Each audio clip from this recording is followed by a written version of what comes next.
Gusto nga dyan, Lord, nga maintindihan naman ginoy mo mga pulong. Holy Spirit, kay banta ka sa gabi nga dyan, gani ka ba'y pangay mo kabubutan, naman lagi daw matuman. Salamat din sa protection. In Jesus' name we pray. Amen. Ang manggaranan nga dyan kagsi, ano gani? Lazaro. Lalipat ka mo man. Si Abraham kagsi Lazaro. Naturo to kitagtapos ha, may diretso para to. Agpakitloy pa ang manggaranan. Agum pa nga, ang amay nga Abraham, pabalik ka si Lazaro sa kalibutan. Ay dito sa kuntatay, minang 5 ako pa kakabugto nga mga lalaki. Agud hindi senda kapayan sa kungging payanan. Pero nasabat ni Abraham, may mga manugwali dito. May pulong dito ang Ginoo nga gisulat ni Moises kagang mga propeta. Dagi si pastora, dagi si pastora mapadumdum paran kanindo. Nako na po na to, do po na to malang kapadumdum. Mapamatisan na sa Ginoo, nako na po dan. Pero nako na yang manggaranon, hindi dato sa nagpamati. Dapat minansang kapatay gid nga magbalik sa kalibutan. Agon magsugid, nga sugang ligiakon kayong tangan. Nga nasusunog na, mainit diyang kalayo, pero ara ko napapatay. Doon man ito nang parang ano. Nako ni Abraham.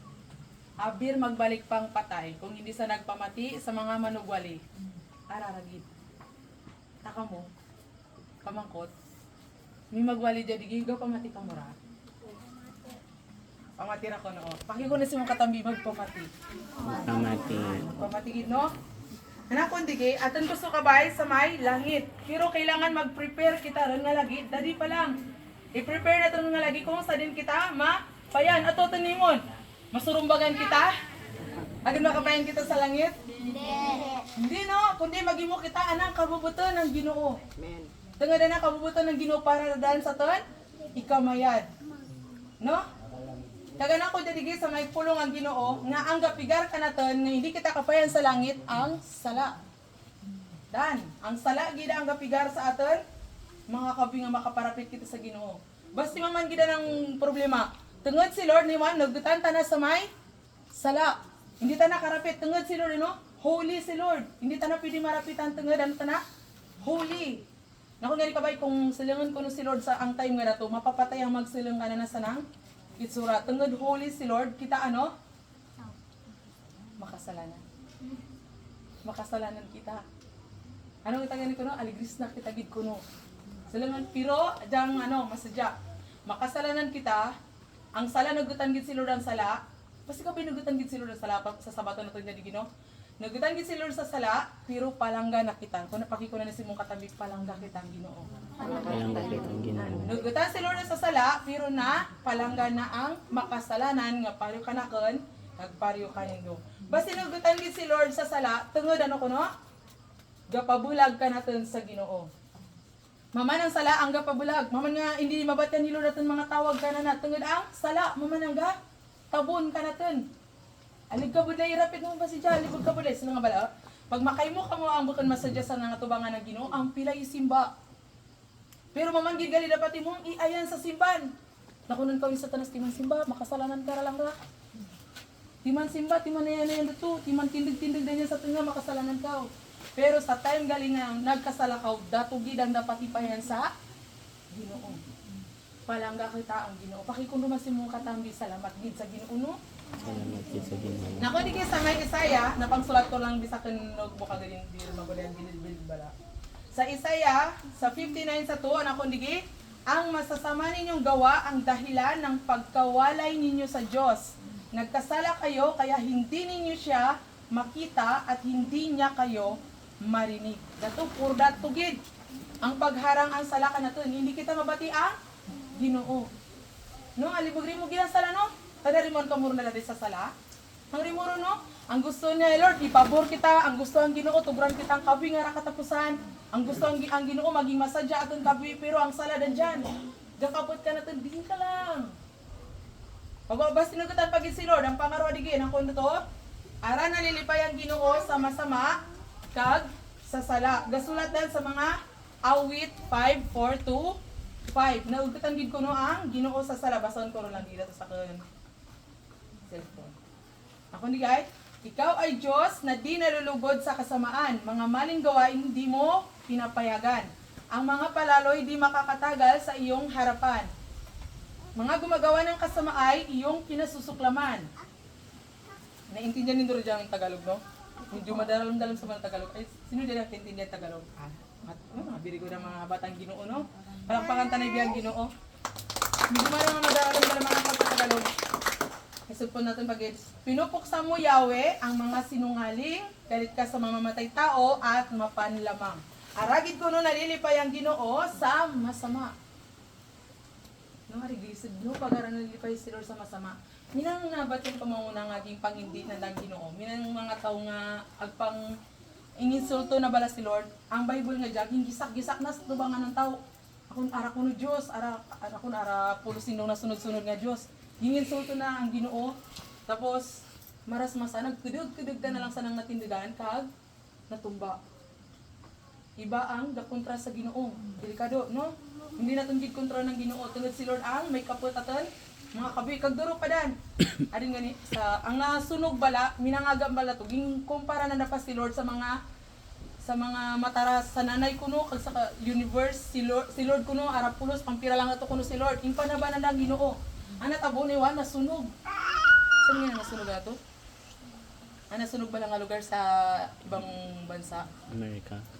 Oo, sa may Amerika. Nasunog ana. Nabalita dito nasunog. Wildfire. Tungod insulto na daang Ginoo sa duro nga mga tao si Lord kuno bukod matas. Si Lord kuno manabala. Pero ang matod si Lord ay powerful. Si Lord may kaputatan mga kabi. Kag dapat magiwan mag-trust kita kay Lord. Tanalang gidaton simbahon. Aragid may makakontra sa Ginoo. Minandyan pa dan. Ging kuananda, ging kumpara na ang Dios. Nako na si Lord lang gid ang mabuksing na to sa dayata. Nya malanda si ala pamatayin pamutanan ni ala. Ang wala na nga balang dataw sa karelihiyon nito to. Tapos sa mitro man sa kabilog. Si Jesus lang gid ako ni taas. Arato na gid mi nga bal. Dayawon si Jesus mamalangani nga bal. Pagbuksing na nabal dagid sa kabilog. Sa kabilog mo manangagdag ang may Jesus. Dan poran ka, powerful ang Ginoo nga dapat wanan. Irespeto naton gid ang Ginoo, palanggaw naton gid ang sakto, kag sunodon naton gid ang mga sugo. Pero naton malaman na ng mga sugo ni Jesus. Pagi sa pagpamati ang mga pulo kay pastura dan dyan, nadara na ng pulo kag paagira sa pagbasa ang Bible. Sino may mga Bible? Sino mga balay? Wow. Sa mga ara pa may Bible no, kaluyandos dan. Mapanagtag si pastura kanindo. Mabakal ka mo kaya kayang timilin, minabaligan mga patalos sa no. Ang pangatlo, ako nito, tungod ara na sadya ng Ginoo nga ang masama kuno ay mapatay. Gusto na magbagong buhay ay hindi ani kuno mapatay nga lagi. Kaw muna sa suban ra kung ang anangingi mo lang baladigi sa kalibutan, kalisod, anang gusto lang minabalita ko man nga nakita nga misang ka estudyante, gindara sa tubuhan, tapos tadi gasagap na nang ginikanan ko nga din si anang bata, yung sagap sa tubuhan gali, araro na nang ulo. Buran ka, anang na yung mga tao galing nga dato kuno, kaluluwa na lang sa may priswan, tapos nagpamatay ta na rin man gid. Grabe na ang sala no? Pero nakon gani, pag mapatay kuno ang masama, aragid nalilipay ang Ginoo, tungod na nang gusto, magbagong buhay pa. Ay laman ang Ginoo nga kung mapatay kita sa kalibutan nga diya, nga ara ka kita kakilala sa Ginoo, sa din kita gani mapayan?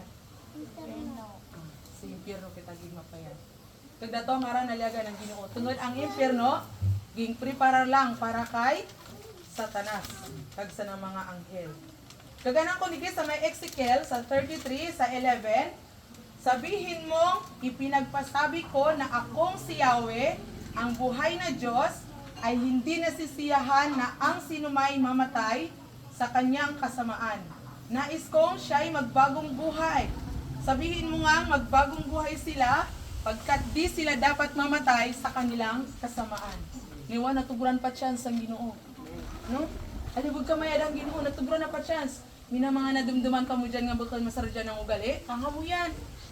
Mina naisip ka mo dyan nga, ay ngawaya ko manipur dya. Ipangamoy mo. No? Alibog bolgi ato nabubulig sa itong kapariyo kung pray natin sa kag kitara no? Ang Ginoo gid maproteka na sa mga malain nga mga tao. Kag basti pa kuno nagutan ang Ginoo sa sala. Ano kun digit tungod ang gapadayon sa pagpakasala, kakampi o kampon ang diablo. Alika delikado gali. No? Kampon ni Arina sa dyan kamura nga si Satanas mamananidong hari. Para no, ay manang iimunan tanim mo sa may pirruiwan ka lang ra. Banatan ka na lang na kuno balda dan dyan. Banatan ka na lang na ano, pero darwa ka mo dan dyan. Kira ka mo kabilog dan dyan ang gara langoy-langoy. Pero pang balda, pero kung duto kita sa langit magpayan, puro langgid kalipay.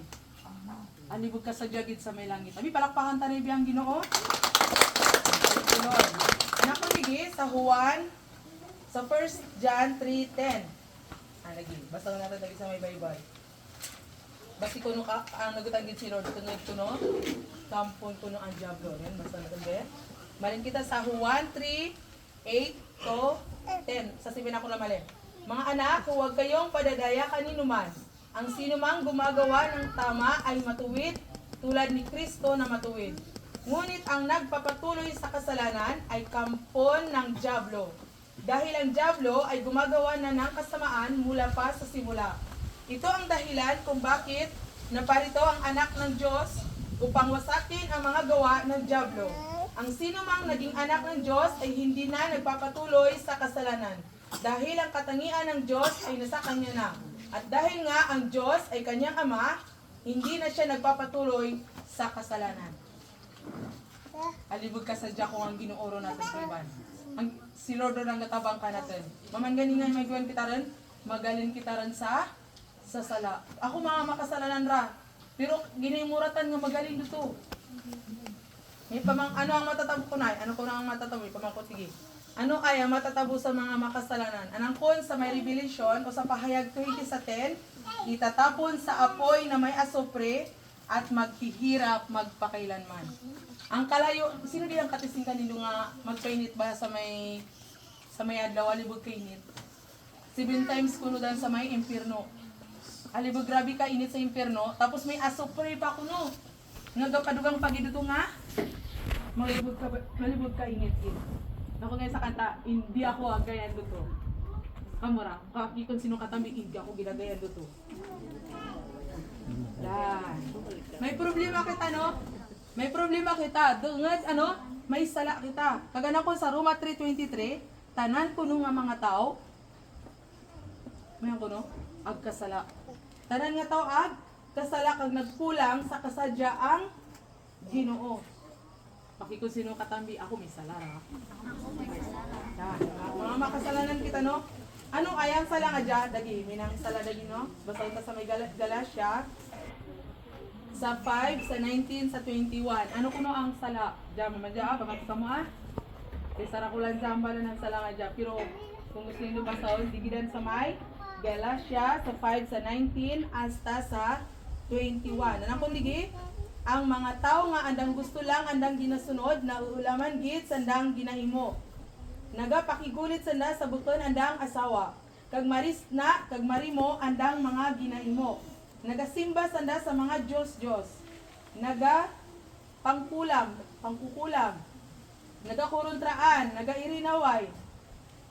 Nagaakig, madali masilag, nagairikawan, nagabulag-bulag kag nagagrupo-grupo.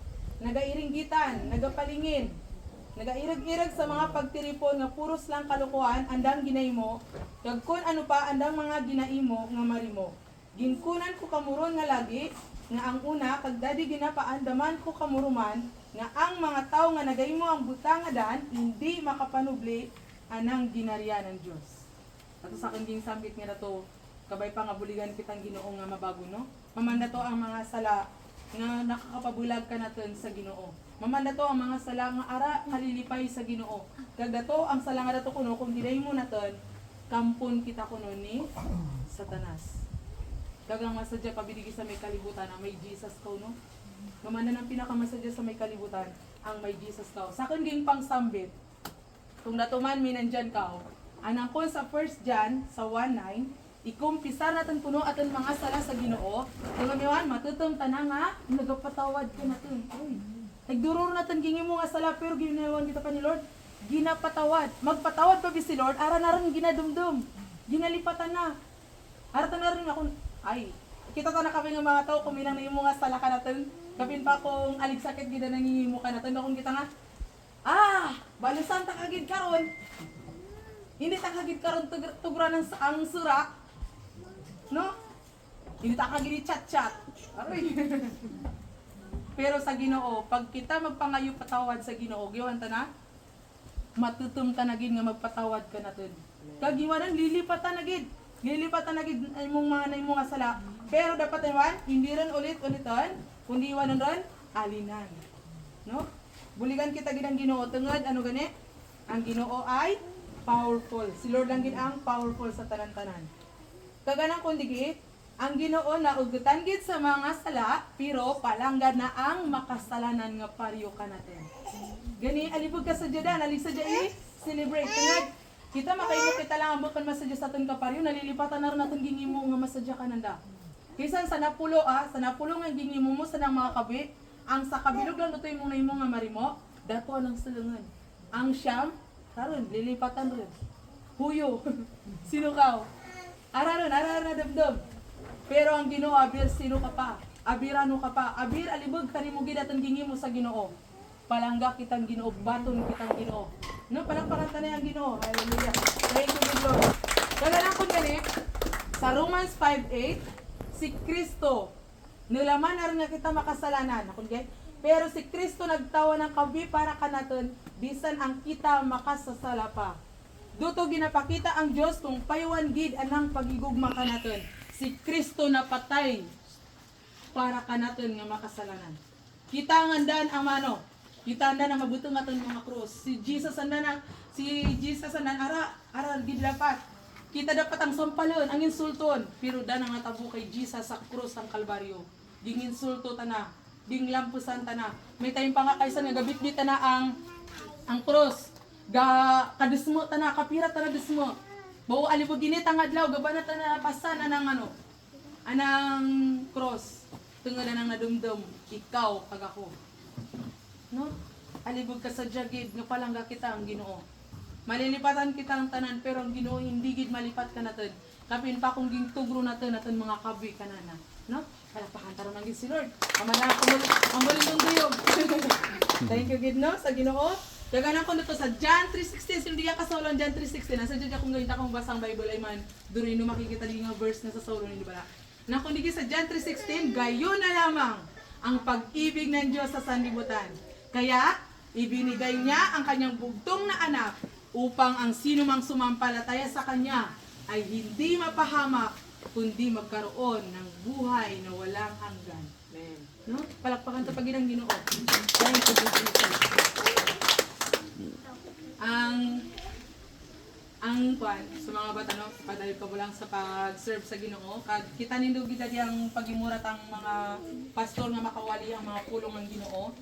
Kagalaman nindo, madali ra lang dadi agimo ang marimo. No? Laman nindo ang madali ra lang magimo ang marimo. Anakon gani sa may Mateo sa 7:13, anakon diya. Magsulad kamo sa masipot nga pertan, tungod nga ang mawayang nga pertan kag malapad nga dalan maman ang nagapaayan sa impyerno. Dali lang no magayon sa no.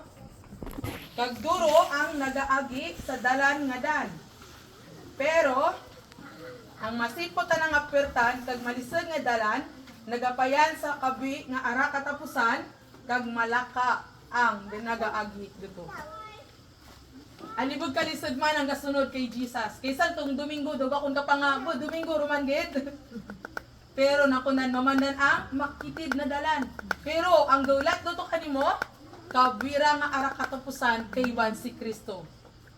Alibog ka sa diyan na to. Mamanang imong i-push, ipabaskag mo si mong sarili. Kung garuy-garuy ako magbasa ang Bible, uy, basa. Kunwari aran, si Diding, basa. No? Sugunta aton kalag, sugunta aton espiritu. Tungod sayang lang aton pagpangabinig sa may kalibutan. Kung aton katapusan ra lang ra ay impyerno. No? Alibog ka sayang gid. Kung gispila ka mo, dumduman nindo gid ang Ginoo. Kung ano man nindong ginobra, dumduman nindo ang Ginoo. Kag ang Ginoo nga nagapalangga ka naton, hindi gid nagpabaya ka naton. Si Lord lang gid ang cobra.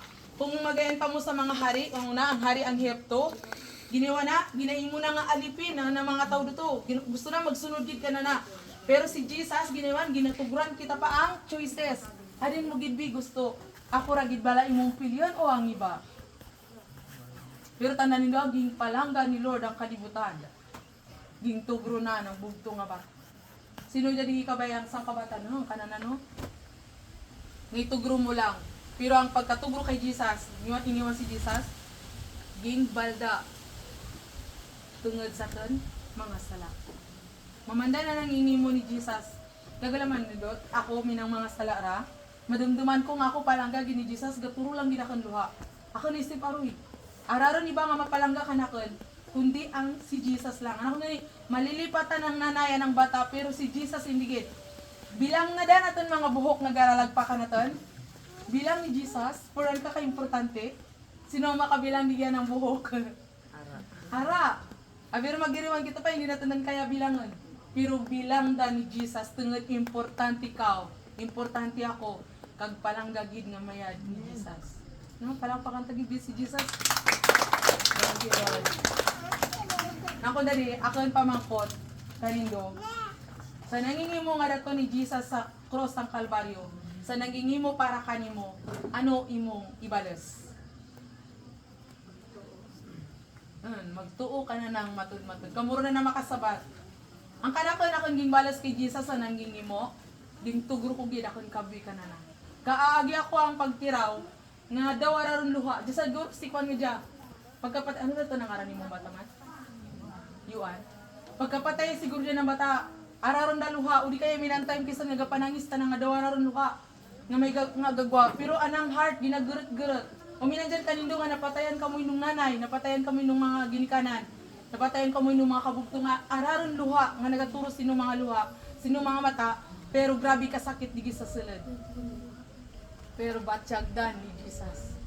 Tanalanggid ang kababatsyag, tanalanggid ang kadudumdum, tanalanggid ang kapalanggagid nga mayad ka natin. Kung kita araging lipatan ni Jesus, kung antay nga dato nga tanagadaraan ang cross, nga dato, nga parusa nga bukundra para kanana, ging isip na kitagid. Kabay pa dali sa ton mga sitwasyon nga sa sugong raton mga panilag, hindi naton ralipatan si Jesus. Amen. Alibod ka sa diya ka na nakaagi ka man sa pagtiraw, pero may nang nasupply ang Ginoo sa bawat saragid ka naton. Nakong gani, hindi takagid pabayanan, hindi takagid bayan. Sa pamilya, araron si Juan, pero mamanjang pangako ang Ginoo nga hindi ka mo nagid pabayanan ang Ginoo. Diyan ta nagid para kanindo. Kagkabay pa anang kamatayin nga dya, maging pakabastod ka natin. Nga gakon kita nga, Lord, may purpose ka sa man mga kapi. Walaman ko, blessing dya para sa Ginoo. Tungon na tumana ng plano sa bawat isa na kanindo. Dananginin natin mapugangan, pero kung sauriran lang, luto natin mo laman nga ng plano ang Ginoo ka natin, masadyagid para gid sa atin kamayan. Sa pamilya, kung katatangis ka mo, itangis lang sa Ginoo. Kung sa time nga sugunggit, itangis lang sa Ginoo. Hindi gid madura ng ang pag-asa, kundi ang tanan ng mga bagay, itangis lang gid sa Ginoo. Kag ang Ginoo da na magabulig sa bawat isa gid kanino. Salamat gid sa Ginoo no, salamat gid sa nang pagpamalangga sa bawat isa ra kag sa kanindura. Laman ko may mga sari-sari kamura nga mga napayanan, minang sari-sari kamura nga ginaagyan sa kalibutan nga diya. Hindi ka mo gid nagpabulag sa Ginoo, no? Palakpakan ta na yang Ginoo. Pray ako na bawang special number. Pwede kita itong mga mata. Ginoo, sa gabi ni Diya Lord, gingwali ko lang Ginoo imong mga pulong. Salamat gid Ginoo sa mong mga pulong Ginoo nga kabay para Lord magtubo